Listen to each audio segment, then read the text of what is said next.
Welcome back to the $1 million Tipping Point podcast. Today we have Fabienne Fredrickson, who I think you guys will want to stick around for because she mentors women who are in the six figures to grow into seven figures. So this is just perfect for our audience, and I'm really pumped to have you here. So again, for everyone, we are brought to you by the Tipping Jar of Wisdom, where as a newsletter subscriber, you get access to exclusive content from our guests every Thursday straight to your inbox. There'll be actionable tasks and they will help you grow your business. Head over, connect with me on Instagram at Virtually Kiri or LinkedIn, Kiri Mohan, and sign up through my bio. And we also want you to share the podcast. Sharing the podcast is good. It brings more listens and then more people get to hear this great advice from our guests and it helps everyone. It's a win-win. Tag me if you're recommending the podcast. I will totally respond. And if you're looking to start or grow your business, be sure to sign up for my free biz growth workshops, which you can find on my webpage, corporate2contract.com, or my Instagram bio. So Fabienne, hello, welcome. Excited to have you here. I'm glad to be here. Thanks for having me. Fabienne Fredrickson is a beloved mentor to thousands of women in business. As founder of the Leveraged Business Program, Fabienne has reverse engineered how she scaled her business to several million annually while remaining powerfully feminine. Her book, The Leveraged Business, How You Can Go From Overwhelmed at Six Figures to Seven Figures and Get Your Life Back, is the definitive roadmap showing women how to increase their income and impact with heart. You can find her at boldheart.com.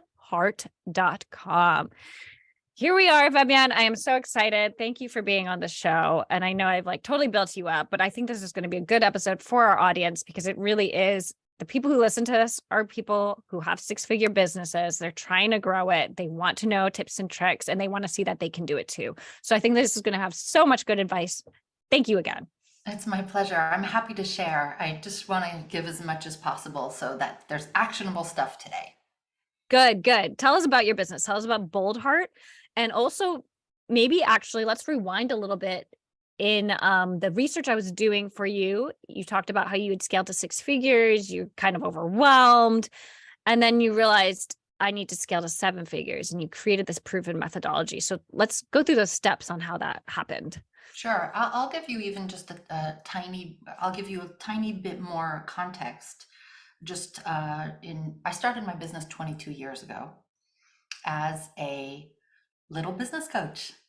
Hi, it's me, Fabienne, on the phone. Let me help you fill your practice with clients. I had created the client attraction system for myself. And that's what, for the first 5-10 years, I was known as the client attraction expert. And as you said, I got to six figures, a lot of one-to-one and some small group work, but and one virtual assistant. And I was overwhelmed. I remember saying to my husband, who was super supportive, I said to him, honey, I got a new client. And where normally he would celebrate with me, he had this look on his face. He was like, that's great, but are you sure you can handle any more clients? We don't see you very much. And it was like, oh. I was working Knife in the heart. Yeah, I mean, he didn't mean it like that. He was trying to protect me, right? And I was working evenings, weekends. I had my VA, but I didn't have enough systems in place. My business model wasn't leveraged. It's not like I could handle 10 times the clients, right? Or even 2 times the clients that I had then. And it just was, it was too much. I was doing everything, even though I had some help. And so while, 5% of being at six figures, you're in the top 5% of entrepreneurs in the world, there's a whole new set of problems that happens when you get to that place. There's just no more time and no more of you to go around. You're not making enough to be able to hire a whole team, but you can't not have team and systems and all of that to grow. So I started thinking, okay, how are other people getting, making 50K a month, and can I? And here's the kicker. I knew deep inside that I was made for more. There was more. I wanted to experience what that meant. More impact, more helping more people, if that doesn't sound too cliche and cheesy. And little by little, I just started looking at the concept of leverage. This is how my brain thinks always. I cook with leverage. I everything that I do, I parent with leverage. I can explain all of this, but all that to say that I started thinking about the 80-20 rule. And if you look in your closet, as I look in my closet, I have a lot of shoes.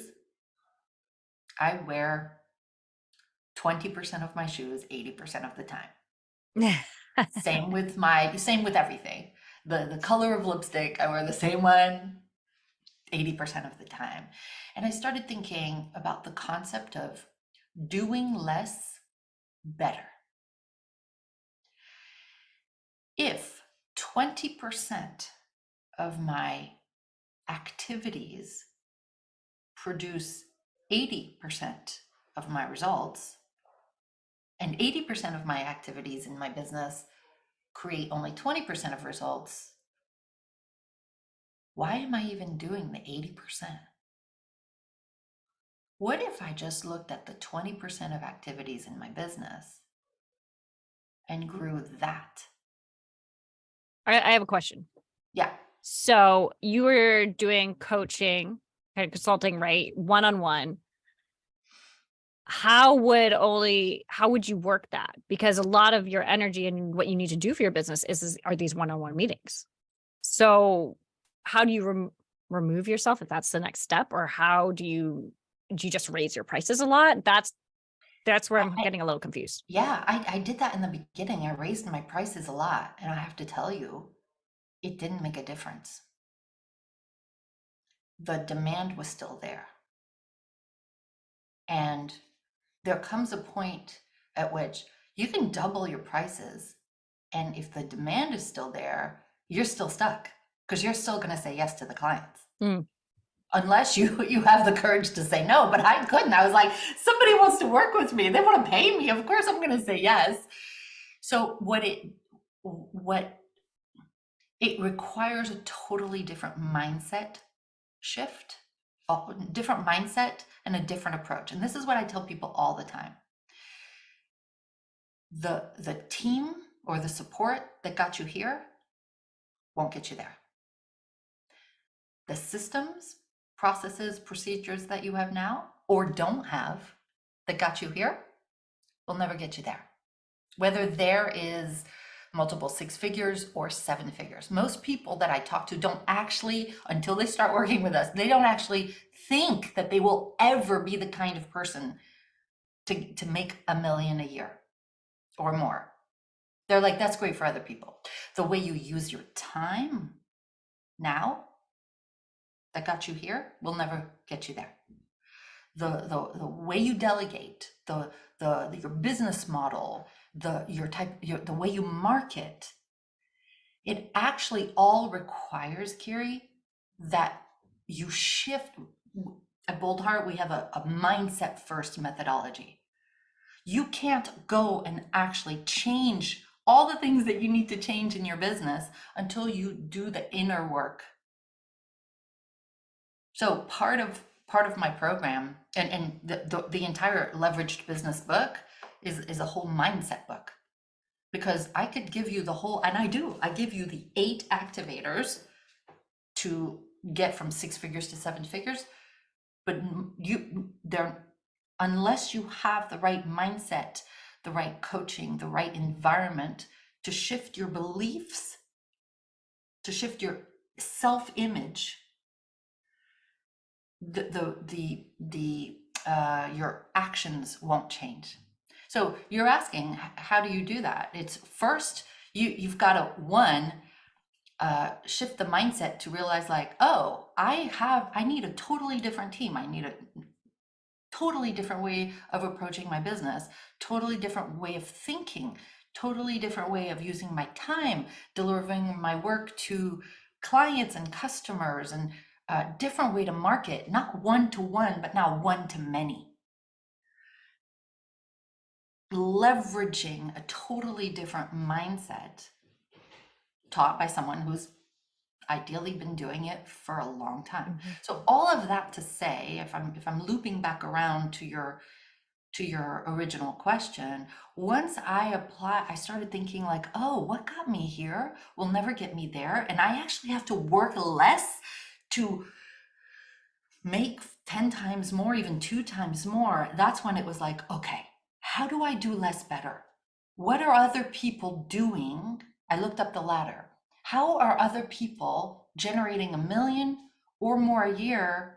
What are they doing differently? How are they thinking differently? How are they working with their team differently? What kind of team do they have? What kind of systems and processes? And I look at their business model and I kind of dissected everything. Of course, I worked with coaches. You have to. You cannot grow to 1 million without working with somebody who will hold your hand, help you shift your mindset, give you resources that you don't know. I have never seen anybody get to 1 million without working with somebody who's already at 1 million. That is leverage also. Leverage somebody else's expertise, right? So all of that, and I got to 1 million in 2008 when the whole world is like crumbling financially. By October of 2008, we crossed the $1 million mark. And I was like, wow. What was super interesting is it wasn't harder. I What do you actually, think were the three most important things that you did? other than mindset, Yes, other than mindset. because the mindset was a huge part of it. I shifted my business model. I shifted my marketing. My marketing slash how I showed up in my marketing and the frequency of my marketing. But if you'll remind me, it's not about doing more marketing. It's about the appearance of doing more marketing. Happy to unpack that in just a moment. So business model, marketing, and how I used my time. How did you shift your business model? Uh, I stopped taking one-on-one clients. Did you go to group coaching or I what went to did you do? group. I Okay. don't like to call it group coaching because nobody wants to be in a group. Actually, I love group coaching because you get ideas from multiple people. And I think Exactly. there's also this like accountability that's there that's a little bit different than with just one coach. So I am a fan of group You're coaching. speaking my language. I actually, and I hope this serves, but if you go to YouTube and you look up Bold Heart Business documentary, there I is watched one. it. Oh, you did. So you I did. see, Mhm. it is all about community. And when you can bring a community aspect, I just don't call it a group because nobody wants to be part of a group. They may want to be in a mastermind or in a community or in a think tank or stuff like that. Anyway, I went from one to one to many, creating community, leveraging my intellectual property and the processes that I knew were guaranteed to work if the And was person that still showed. your client attraction at that point? It was, Or were you kind I of called shifting it, into I bold called heart? it, I called it client attraction business school back then. Okay. Yeah. Now it's the leveraged business program and bold heart business. But back Mhm. then, yeah, it was the client attraction business school. And I started teaching. First, it was like 12, and then it became 50, and then it became like 300 people. My strategy, my mindset, and then there was the community, the come on, how do you say this? The accountability, Mm. this container providing structure for the person's entrepreneurial nature. And also all the things that they don't know that they don't know about getting to multiple 6 figures and eventually 7 figures. So when I got to 7 figures, people started saying, how'd you do it? I reverse engineered it and I said, eight ways. The first four activators, well, they're all in the book and I'm happy to cover all of them today.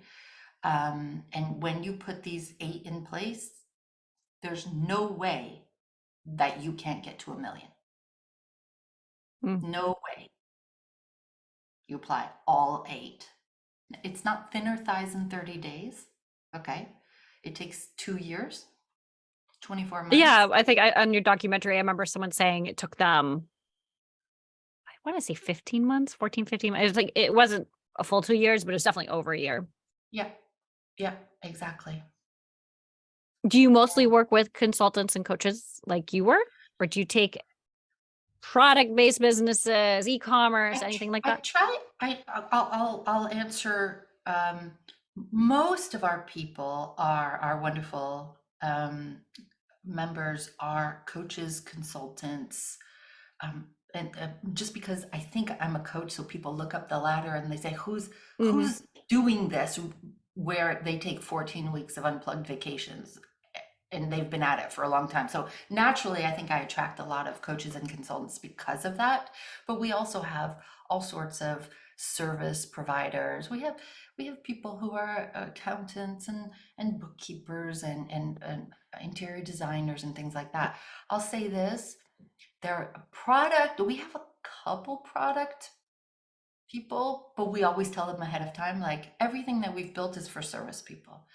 And we don't really do MLM either. It's not what we do. But Hmm. for like coaches, consultants, and service providers, it it's proven to work.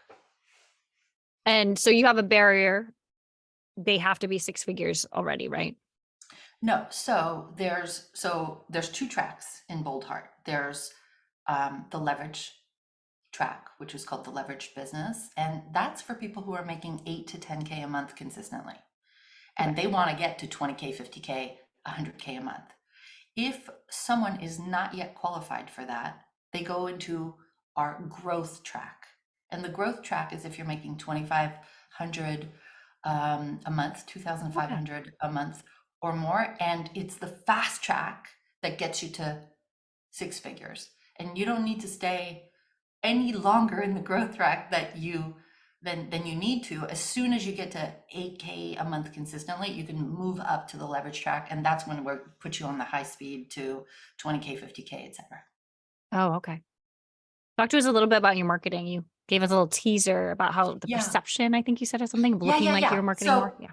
yeah, so if you think about when you first started marketing your business, most people do one, two, or three of four things. They do networking, they do speaking or video, they write, whether it's write articles or blogs or newsletters or things like that. And I'll throw in podcasting in the speaking part. And then there's referrals and relationships. What about social media? Social Is media, that kind of, does that go under speaking? Or it can go into writing or speaking. okay. Yeah. But in the beginning, it's a lot of one-to-one and a lot of you generating content or you Yeah. going Mhm. to or you posting on social media and things like that. And when you start thinking about leveraging your marketing, it should actually, it's about leveraging your intellectual property. It's about leveraging automation, leveraging the concept of recycling, reduce, reuse, recycle everything, and creating systems for everything. So what we're going for, Kiri, is instead of you generating all this marketing, it's about the concept of omnipresent marketing, where you take your intellectual property and with a team, through systems and automation, you then like blitz it out there and you appear to your ideal clients as being everywhere. It's not you that's everywhere, it's your stuff is everywhere. So whether it's a book, social media, your assessment that's available on Facebook ads or Google ads, and you've got your podcast, all of these things are out there And your ideal clients will start feeling that you are on surround sound in their life in a good way. Because it's, if you're doing marketing with integrity, authenticity, and love, when it's valuable and kind and generous and compassionate and encouraging, people want to consume your marketing. If it's inspirational, they want to consume your marketing. So when you have all of these things, it simply requires shifting your perception of marketers as, instead of the sleazy, out for money, you know what I'm talking about. You shift into, I am here to serve people. It is my moral and divine obligation to be valuable in people's lives, to pour more into people, even when they haven't paid me yet. Then some people pour into them who are being paid. It's about results in advance. When I offer a free session with my strategy coaches, and it is, we give a whole plan to the person who requests a strategy call. And we're always saying, like, listen, it's about trust. There's so many sleazy people out there. We want to give results in advance. We want to build trust ahead of time. And you start creating a trustworthy relationship by doing things, by giving people more valuable and just more than they ever expect to get for free. And that's when you rise to the top. So going back to omnipresent marketing, it's about being out there with highly valuable things, with integrity and on a prolific level. But the thing is, Carrie, you're not the one showing up at all these onesie twosie things. It's just about taking what you know and getting it out there in a really big way.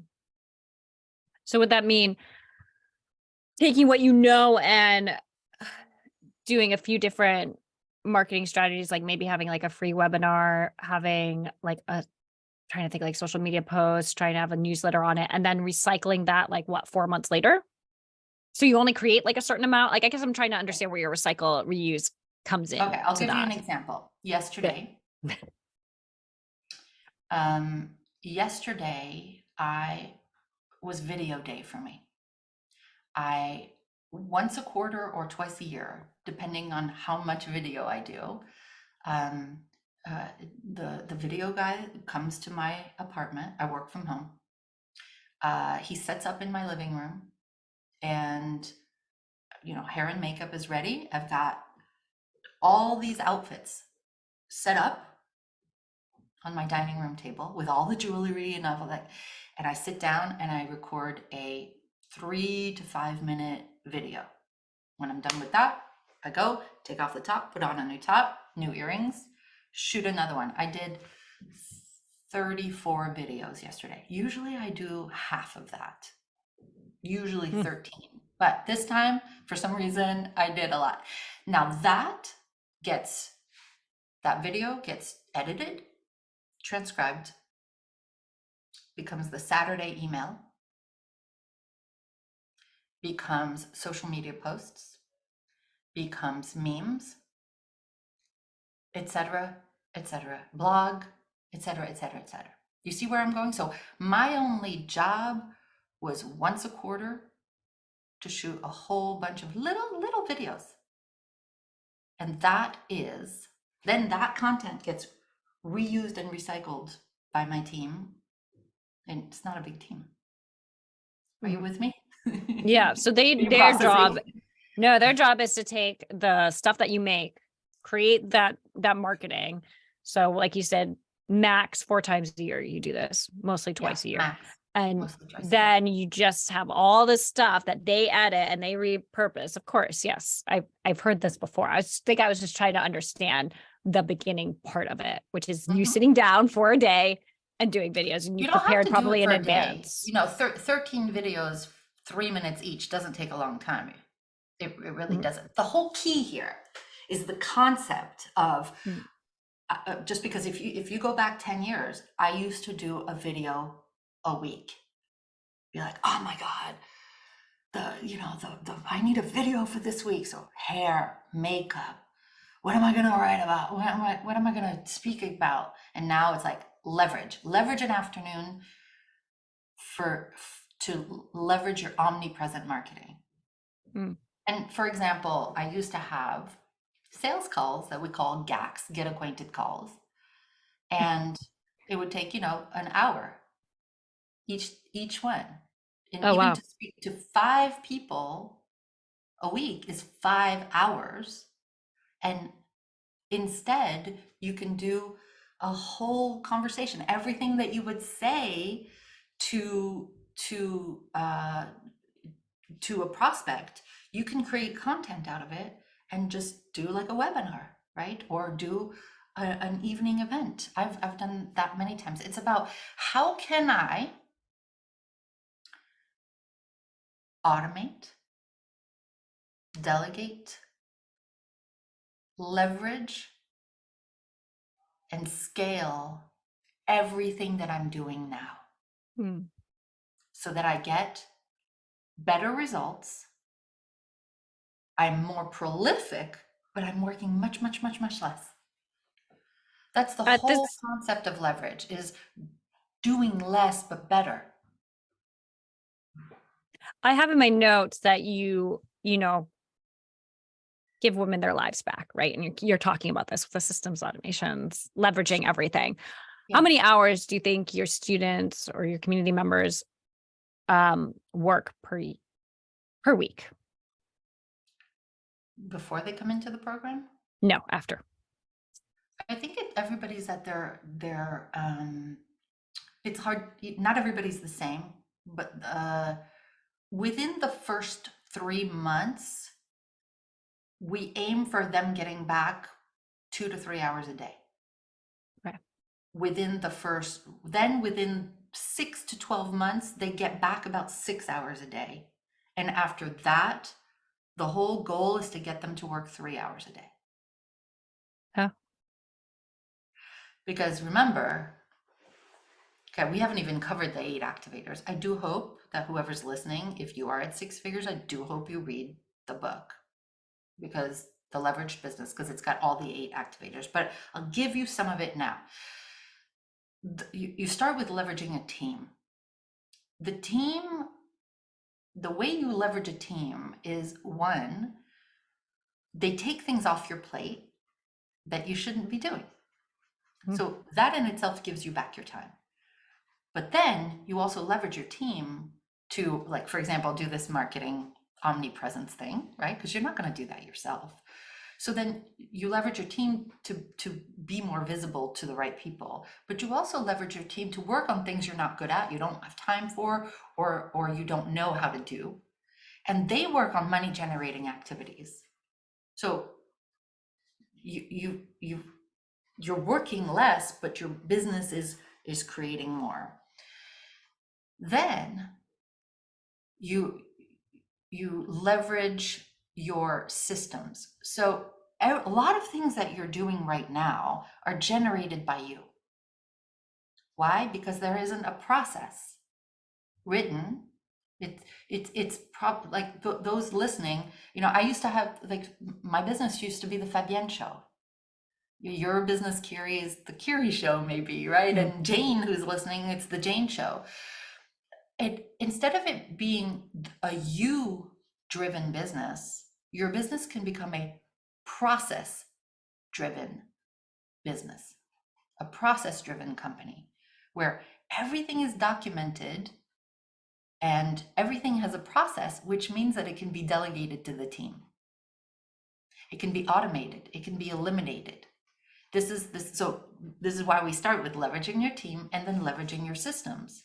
Because when you've got the systems, the team can be trusted to run the systems and the processes. Mhm. If you know how to hire a team properly, most people have never been taught, I wasn't taught in the beginning, how to hire properly using assessments.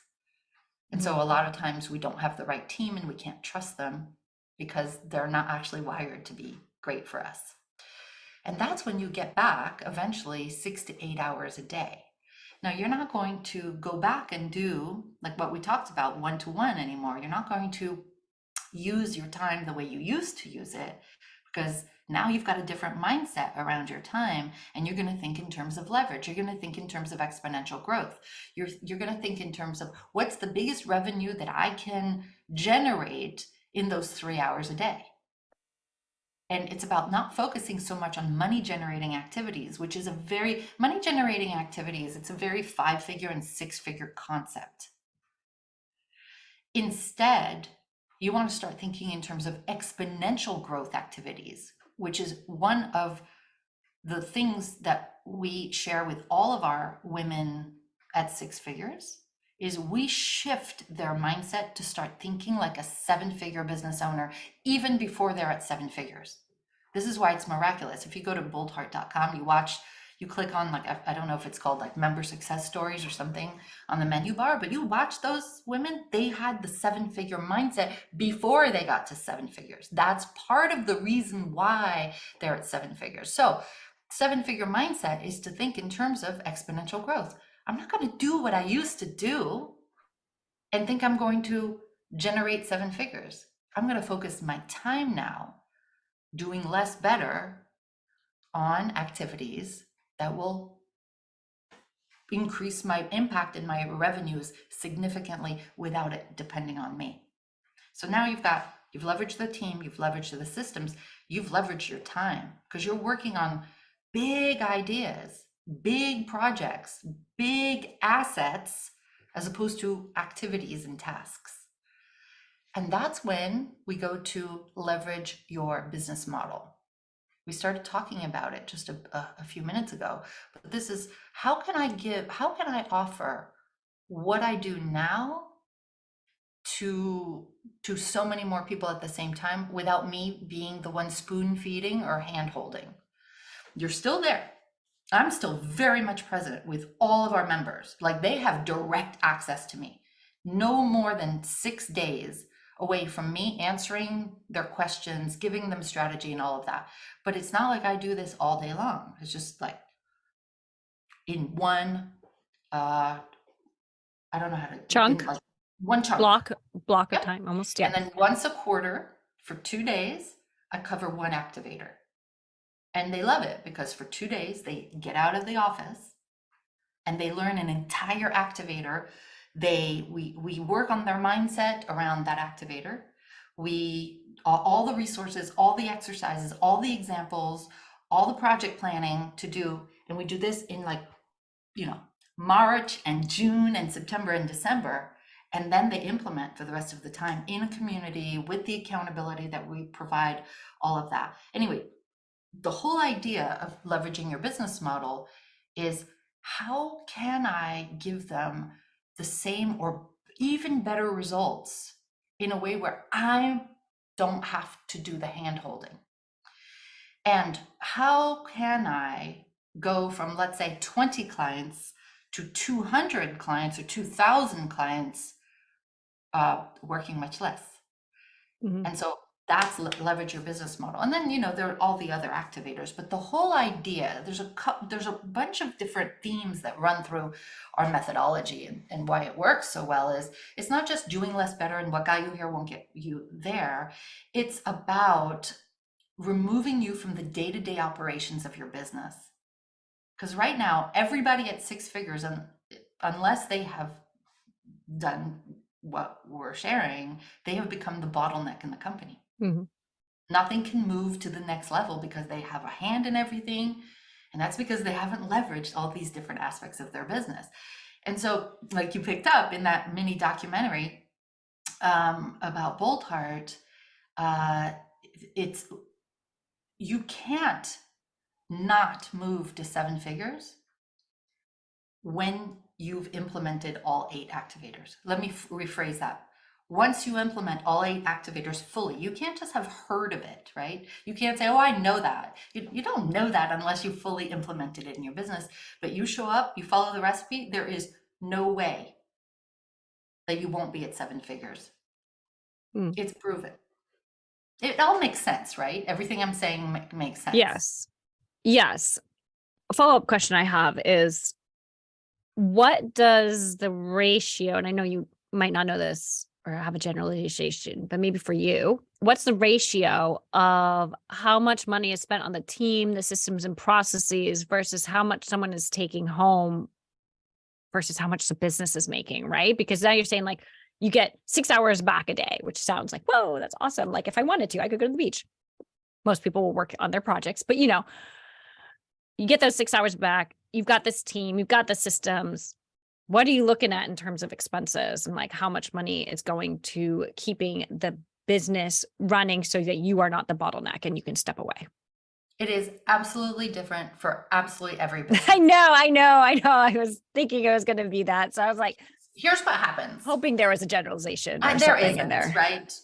What you can do is you can go look at the book Profit First by Mike Michalowicz, and Yes, I yes, forget which. yep. Yeah. So there's a chart in his book that says where you should be in terms of profit. I don't remember what page number it's on, but I think it's just different for every business. If you've got like an office, it's going to be a different cost than if you're working from home. If you've got Of course. products, if you do events in person like I used to do, I've done 23 3-day events. Like just even the room, the F&B, the AV was 150,000. Yeah. But I don't do that anymore. I don't do live in-person on stage events. I do them on Zoom now. And so it'll depend. It's impossible to say. I'll say this though, the eighth activator called Leverage Your Lifestyle is about because I went through this. I spent so much money in my business and personally that the tail was wagging the dog, where I had to keep up so much with my expenses that I was like generating so many launches to keep up with the expenses personally and professionally. And I mean, that was insane. That And so sounds exhausting. it was exhausting. It Yeah. was exhausting. And this is why I started then thinking, how can I do less better when it came to finances? Do I really need full-time people? Do I need a 10,000 a month office in Stamford, Connecticut, overlooking the ocean? Like, I know I do not. I don't even like working in an office. I like working from home. And I started questioning everything. And this is part of, some people are like, why is the finance part portion put in the lifestyle activator in your program and in your book? And I say, because if you actually question traditional ways of doing business and the expenses, you question it and say, is this necessary? Is this nice, or is this neither? And you eliminate the expenses. You actually don't have to work as much because you're making more profit, and you're not like being this rat on the treadmill. So Mhm. all that to say, a big part of what we teach is know what to spend on. Spend on team, sure. Team is great. You want to spend on team. Now, you don't need full-time people. I went away from full-time people, and now all my people are virtual and Contractors? contractors, 100% of them. And I spend on investing in myself because I borrow other people's mastery. I upgrade my mindset, and that helps not only me, but it helps my clients. There's some things I won't spend on. I don't spend on things anymore. Like I used to spend on binders for our clients, and like I said, events and event planners and flying, all those things. I've chosen to not do that anymore. So that's a long answer to your short question, but I hope that No, was it was very helpful. helpful. It was all useful. You did mention your team, all contractors now, you used to have employees. You also said that you used assessments. What kind of assessments do you use when hiring? When you are looking at if you need somebody who is a salesperson, you it's a totally different wiring than somebody who is going to be customer service. Yeah. You So you my smile. What makes listeners you have smile? Yeah, my listeners have heard this a lot. My husband's in sales. He works at Microsoft currently in 2023. And yeah, he's a bulldog. He's he's got a I mean, his sales, I obviously do sales too because I run my own business, but it's a very different way I do it, I think, than he does it. It just Right. depends what you're looking for. It depends what you're looking for. So most people, I don't know about you, but when I first started hiring, I was just like, oh, I like you. You're nice. Can you Yeah, I've help done me? that before. Yeah. I've done that before. Yes. Whoops. So when you can get clear on what kind of person you need and you make their wiring a much bigger consideration than even skill set or experience. You do need skill set, you do need experience, and you do need them to be a culture fit, like to to be an extension of your essence, especially with anything that's client facing. But the wiring piece is the piece that most people leave up to chance. And I won't even get on an interview. I don't even hire people anymore for my company. But um, when I did, I wouldn't even get on an interview with somebody unless I knew how they were wired. What did you use for your assessment? We Many use people all use sorts of many different things. things. What's that? Yeah. I said I've interviewed a few people who have used assessments, but they've all used different brands and different. There's many There's like assessments out there. There's DISC, there's right. Myers, there's Colby, there's Strength, there's a million out there. You just choose which ones work for you. It totally depends what you're looking for. Mm. Mm. Now this is one of my favorite questions. I feel like I always have to ask this. What do you think has been your worst investment in your business so far?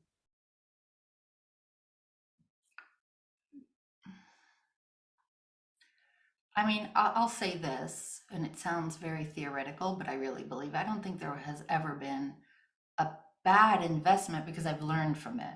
But the 5-year lease office with the water views, I did not need that. Was that what was in your documentary, or was that something else? Because I thought that was really pretty. Yes, the one where I'm walking out of the car and I've got the I water was like, views, oh, that's that's the beautiful. office. That's the office. Here's the thing. I got caught up, if I'm being really honest, I got caught up in what I was supposed to look like and spend on when I was a 7-figure business owner for the first time. If I'm being super authentic and vulnerable, I got caught up with the ego. And I mean, isn't this what my office is supposed to look like? Isn't this what my life is supposed to look like? And I actually had to go in and say, but wait, what are my values? What is it that I want actually? What's important to me? And I said to my husband, like, I hate working in an office, however beautiful it is. I love having a stew or a stock going in my kitchen. I like poking at it during the day. I like being home when my kids come home. This is me. Like, I'm a really gregarious, charismatic homebody. Why am I spending money on an office it wasn't aligned with my values? And so we Yeah, stopped that. it's the simple things. I mean, I didn't even have kids when I started my business and I went full time with it. But for me, it was taking the dog for a walk. I just loved being able to leave in the middle of the day and go take a walk in nature for like half an hour to an hour and then come back and work. That was so important to me. And sure, when I was working in an office, I got to walk outside in the office park, but it was not the same. And like people are always surprised because I have 2 kids now. They're like, "Oh, did you start your business so you could be home with the kids?" I was like, "No, it was to walk my dog." But that was me. And I see Yeah, you like cooking. I saw in like my research when I was doing research on you that you love to cook. And love to that's cook. one thing that I'm not a fan of. I get that. You either like it, I mean, you either love it or you're like, I can't. Well, what's surprising to people is I actually home cook all our meals. I meal plan, I home cook because I really like the healthy aspect of it. But I don't know if you follow this guy, Ramit. What's his last name? Ramit. He Sexy. calls it like your rich life. I'm going Yeah, off on a yeah. tangent I will now. teach you to be rich. Yes, I was teaching you to be rich. Thank you. He always says, "What is your rich life?" And I'm like, I would love to have a professional chef like cook all my like the meals that I want 5 days a week, even 7. That would be nice. I'll tell you this, Carrie. I had that. I But you had that. like cooking, it sounds like, right? Exactly. So That that's was different. Like, again, I fell into this, I guess I'm supposed to have a chef. And so I got the chef for years. And mm, one day I said to my husband, I mean, world-class chefs. It was like they'd come to work with us and then they'd go work for a billionaire yeah. right after us. And I said, it's never what I want to, it's fabulous. It's not what I want to eat. And I give love through food. Well, at Mm, least to the people in front of me. I give love in other ways to the people not in front of me. But and I said, I just want to cook. I just want to cook for you, my love. I don't need a chef. Please, can you just let me cook for you? And that's, I've never had anybody help me with my food since, because it's, again, it's aligned with my values, my joy, my yeah. preferences. And so one of the things that I really believe in, and I talk a lot about with our members, is you can have it all, whatever all means to you. Yes. And what I've learned is I got trapped with having it all based on what you're supposed to Mm, have. And instead I looked at, like, what do I want? I want to cook. I want to cook every day. I believe there are not enough meals left in my lifetime for all the things I want to cook. I want downtime. I want to ease into the day. I want to take August off. I mhm. want to spend my time between Paris and Provence. So that for me is having it all. And I believe that when you get your business to multiple 6 and 7 figures with your life back, you can have it all. When you're really clear about what all means, the real expression of who you really are and what really makes you happy. And maybe for you, it's walking your dog and living in the mountains and you know, whatever it is. For me, Mhm. it was living in France and having a lot of time off, yet at the same time being a catalyst for other women to have it all. Don't get me started, because I will get tears in my eyes and I will not do this today. But this whole idea of women living their best life, however that's bandied about, that is possible when a woman makes her own money and lots of it. Mhm.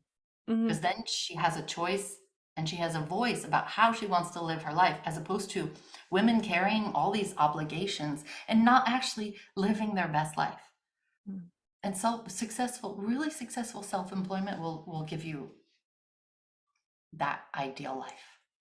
You talk a lot also about the feminine energy and how does that play into your business? Hugely. Part of this doing less is actually some of that feminine energy, in the sense of, I've been really studying for many years the difference between masculine and feminine energy. And I really want to be clear that I don't mean men and women. I'm talking about yin and yang. I'm talking Mm, about the energy of the feminine and the energy of the masculine. And the masculine energy is a push energy.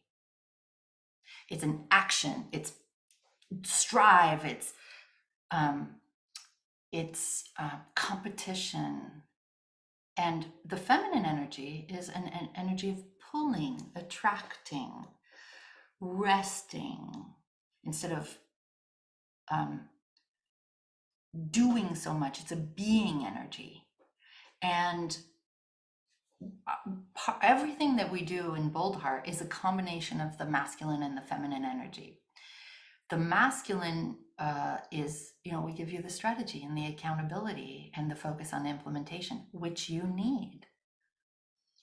The feminine energy is the downtime, the community, the love, the nurturing, the invitation to use your spiritual self, your intuition, resting. So if you think about everything that works in nature, it's a combination of feminine and masculine energy together. Right? If you look at everything that's not working in this world right now, it's because there's too much of one energy and not the other. Right? So much masculine energy. We love the masculine, love men, love the masculine. But only one energy, things go off kilter. Same thing with business coaching, right? Most people will give you mostly masculine business coaching. I've been in all the, the bro masterminds, I've learned how to bro market, bro sell, bro launch, bro, all of that. That's not who I am. I've also seen people not take enough action, not provide enough accountability and implementation focus, not enough concrete stuff. And so they're like, what do you think you should do to grow your business? You need both. You need the strategy, the implementation, the accountability, and you need the love, the encouragement, the community, people to talk Yeah. to not think you're crazy, people who will love you up on a day where you've had a really hard day, and they'll just say like, okay, I hear you, I love you, now dust yourself off and try again. I was going to say people you can be honest with, because And there are days call. I actually have an accountability partner that I met through another group. And there are times I text her and I'm like, I had 5 things I had to do this week. I didn't get to any of them. My Mhm. kids got sick. That's usually my excuse. Like they're young and the kid got Yeah, sick and they needed my full attention. And then on top of that, there was like this thing that had to be done and that thing. And she's just like, hey, you'll do it another time. Be kind to yourself. Don't worry about it. I'm like, oh, thank you. I just talked Like to it a feels like woman. with that energy, because there is that energy always like pervasive on social media. And sometimes like I feel like this with the podcast too. Like I'm interviewing these women who've gone so far and they're so amazing. And then sometimes, not all the time, but like I'd say 5% of the time, if I'm having a rough week, I leave the interview being like, man, I'm not doing enough. It's like that's not the point of this. No, That is not the point of this, Kiri. here's I want, But it's well, good here's to have that community, those yeah, people that here's what I want to share with you. That there's a woman on this week's a woman in the leverage track who came to me and she said, I'm overwhelmed because I obviously won't share her name or details, but she's like, I have a child who decided to move to Toronto, and because he's young, I have to go there, but I'm leaving my husband and my other kids, and I have all these obligations, and I'm completely overwhelmed, Fabienne, and I want to do well. And I said, that's because you have an expectation that you're gonna be able to be 100% in all these areas. People suffer when they see their to-do list and they have the expectation that they're actually going to get every single thing done. I do not have that expectation for myself, I told her. I have the same size length to-do list as you do, but I just expect to do 3 things every day. Mm, If you tell yourself that you're going to do 3 things and you do 3 things, you feel pretty good about yourself. mhm. If you tell yourself you're shooting on yourself that you should get those 15 things done and you only get 3, you'll feel like crap. Yeah. And so it's part of that feminine approach, which is to be really realistic and say, I'm a mom. There are going to be things that are unexpected that will show up. Expect that will happen, and don't put the pressure on yourself to do 15 things. Mm, That only causes suffering. Here's the thing though, let those 3 things be leveraged. Let those 3 things be exponential growth activities, or at least one of them, so that you're doing less, but getting better results. That's leverage. all comes back to that. Everything I think about, even in the kitchen, I'm like, why would you cook something with 12 ingredients? That's insanity. Just cook with 3 ingredients, 3 to 5 ingredients, 5 at the most, but let every one of those be so high flavor or whatever that you only need 3 ingredients. Like leverage everything. I have a friend who, when she sees a recipe over five ingredients, she won't do it. I Same. can do it however many. Like it's fine for me as long as I have it. But she sees 5 and she's like, and she's like, I can't do it. I I can't. have the time. I just think it's, sorry if you're listening and you write cookbooks with 12 ingredients in every recipe. But for me, I look at that, I'm like, why? You don't have to if you leverage every ingredient. Anyway, I'm not going to talk about cooking anymore. We're talking about business, but it's a way of life. It is for cooks. Yes, it is. Not me. how do you plan to grow Bold Heart? Where is it going in the next, let's say, 5 years? A bold heart is, uh, I really believe that the future is feminine. And part of that is understanding that for women in the world to have more of a voice and a choice, going back to what we talked about just a moment ago, women need to make their own money and lots of it. So my intention is to double Bold Heart in the next 3 to 5 years, focusing on there are millions of women at six figures who are stuck, and I would like to get us to be so visible that we actually change the landscape of women in business. Mm. I've learned not to put numbers on it anymore because of that expectation thing. I want to be a catalyst. I want to change more women's lives. I tell my team every day, like, whether you're coding for the website, you're doing customer service, you're enrolling, or you're, whatever, you are changing women's lives. And that's what we're interested in doing. So it's growth for Bold Heart. I love it. So, what advice do you have for women? You've given us so much, but if you could distill it down to women who want to reach seven figures, and why do you think they hit roadblocks? Actually, let me see if I can answer this for you. Okay. Is your advice to leverage as much as possible, and maybe they hit roadblocks because they're the bottleneck? Or are you gonna Sure thing, surprise without me? question. Okay. I love that you answered for me. What I what I will say is, it's funny that we haven't talked about the thing. I stand for, in business, I stand for leverage, but in personal life, I wrote another book called Embrace Your Magnificence, I which saw a is, picture of your daughter with the book. yes. Um, I wrote it for her. In Embrace Your Magnificence, and in my life, I've noticed that self-worth is at the core of everything, especially for a woman. Like, I don't know if for the lovely men out there, but if a woman isn't, how do I say this without offending? Okay, let me reverse it. When a woman says, I'm not charging enough, I say it's because there's an issue of self-worth. Mhm. You are worthy of more money. You are valuable. Charge more. If a woman doesn't have the right team, it's an issue of self-worth. Why are you settling for less than absolutely Mhm. world-class team members?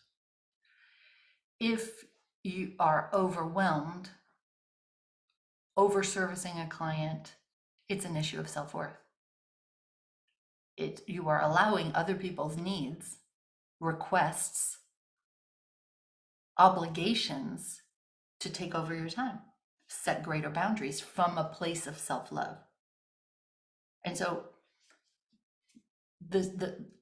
yes, everything is leverage. Thank you for answering.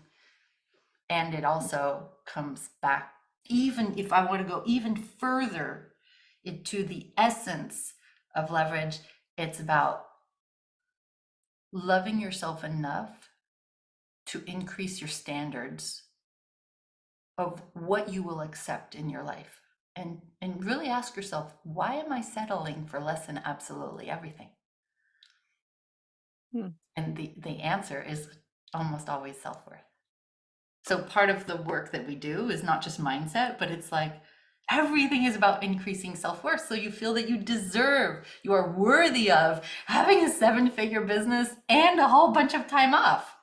Mm. You're worthy of it because you're born, because you're here, because you're human. Anything You only else is have one settling. life, right? Yeah, everything else is settling. Yeah. I like it. All right. Please share with us, where can we find you? The links, your book, everything about Bold Heart and yourself. Cool. Yeah, so Connect. boldheart.com. The book is, there's a tab at the top of boldheart.com It says free book. You can get the book for free and just pay the shipping part, right? I've printed the book. I've put all my 22 years of experience in there. What I will say is sometimes people say, why do you offer the book for free if it's so valuable? I'm very transparent. I want you to read the book and I want you to be so blown away that by chapter 3 or 4, you're like, okay, yeah, I need to talk to her. I hope that you love it. I hope that you get great value from it. There's an assessment there. I would say go, if you want to find us on Instagram, it's I am Boldheart. There's the Boldheart Business documentary on YouTube that just look, just go down the rabbit hole of, in a good way, of boldheart.com. Watch the member success videos, not from a place of this is a testimonial for her program, but from a what's possible for me. And I think to mention, when I looked at those testimonials, we kind of talked about this off air. It's just like, it seemed like the normal everyday people, just like Yeah. you, have done wonders with their business through your program. And that's just so inspiring. They're not like some far off figure who's like made these millions. It's just like, hey, they're just like you and me. They started from 6 figures and they learned how to leverage everything to get to a better place with their business and their lives. Yeah, and So if you and I were saying in the green room before this, we were saying that the common women, and I mean that in a really nice way. I'm a common woman. We're common women in the sense that we could be in front of you at the cashier on the grocery store line with our kids in the shopping cart and trying to get them to not be, not to keep asking for the candy. You would never have any idea that that woman in front of you is making 7 figures.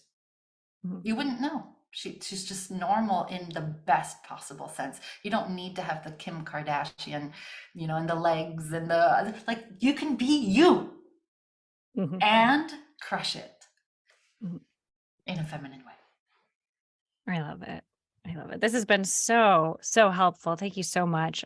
Please share with us, what is one philosophy, mantra, or quote that you try to run your business by? I think it's that that I am worthy of the best that life has to offer.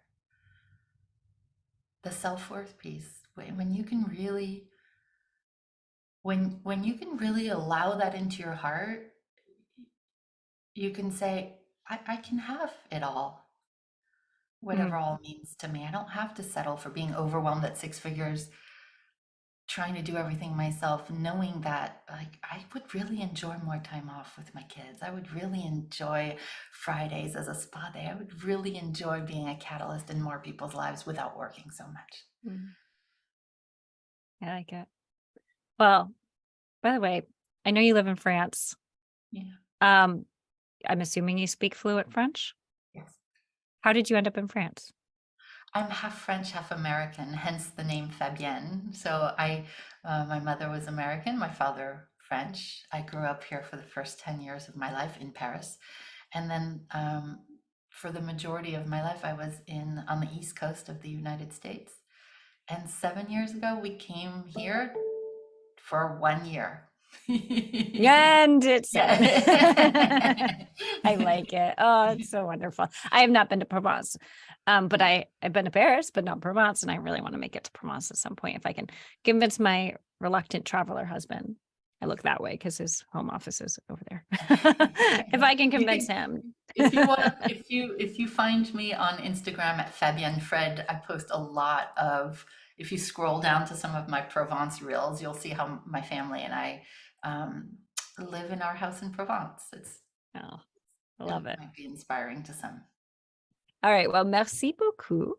I Je really t'en prie. appreciate this interview. And again, for our audience, if you're listening and you found this informative, you found it valuable, which I don't see how you wouldn't, please do us a favor, help us grow this podcast and share it. Even if you have to find one person and grab their phone, open the app and say, you would love this interview by Fabienne, please do it because she is amazing. And we just want to spread knowledge as much as possible through this podcast. So thank you again. Really appreciate it.